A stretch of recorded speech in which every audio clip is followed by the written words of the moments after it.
So if you made it this far, you went through the self-assessment, you've worked on ankle and great toe range of motion, we've added load, increased the loading capacity of the calf and these lower leg muscles. Now what we want to do is hopefully you're at a point where you're starting to feel pain-free, that pain's really not bugging you much anymore. We're getting past that, and there's overall we want to improve resiliency. If you're at this point and you're still experiencing pain, it's been a few months, by all means, go see a healthcare provider, be checked out, see what is actually what's the reason you're feeling this pain throughout that, again, shin splint or that posterior medial soft tissue there. But if you're pain-free at this point, let's increase resiliency so we can hopefully ward off any aches and pains in the future, because overuse injuries are very likely to happen again. So we want to make sure we're still taking the steps. We're not just stopping at pain and saying, hey, I resolved that, I'm going to move on.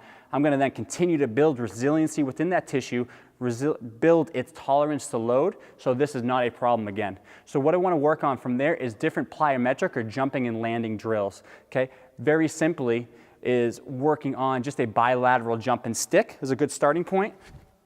Teaching your body how to absorb force, nice and controlled. So I'm pushing off the toes and then landing softly. Again, working on 2 to 3 sets, 5 to 10 jumps, building that capacity for that tissue to be explosive, but also to absorb force on the way down. Next thing we want to do here is work on a single leg, and especially for these runners, running is so single leg dominant, being able to have that propulsion, that shock absorption on one leg is important. So single leg here, hold. Hold.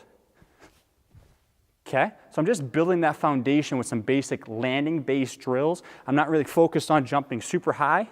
I'm just trying to incorporate a little more explosiveness and that ballistic movement throughout the ankle there, which is really going to stress some of those muscles we're dealing with here with the shin splint. Okay, after that, what we're going to do is really add more resilience, more elasticity into this. So I like to start with a basic ankle hop. Ankle hops really work on loading the calf in some of these deep flexors and quickly pushing off the ground. So take your time on this when you first start. Doesn't have to be super fast, super repetitive. Yeah, you'll work up to that. So 5 to 10 jumps.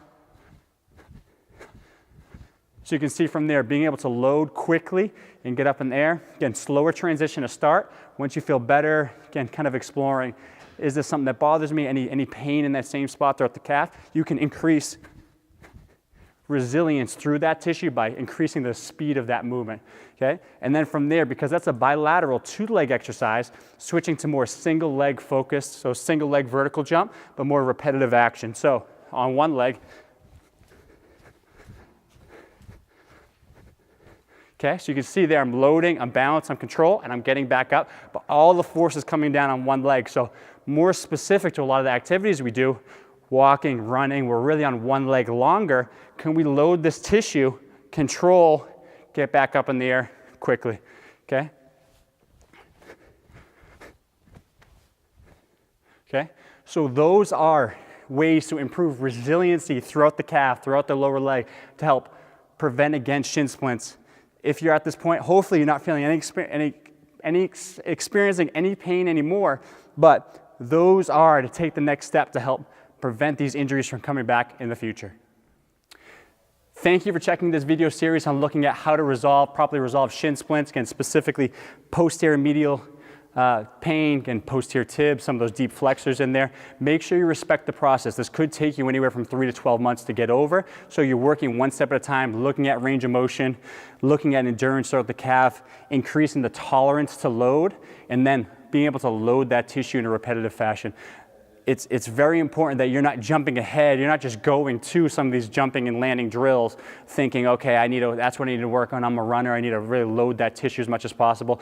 What are your limitations? Can you address those and clear those up first? And then can we properly load the tissue over a sometimes 3 to 12 month period to help improve just the structure and the collagen makeup of that tissue to help make sure this is not something you deal with in the future. If you have any questions, feel free to reach out. Hope this video provided you value, and have a great day.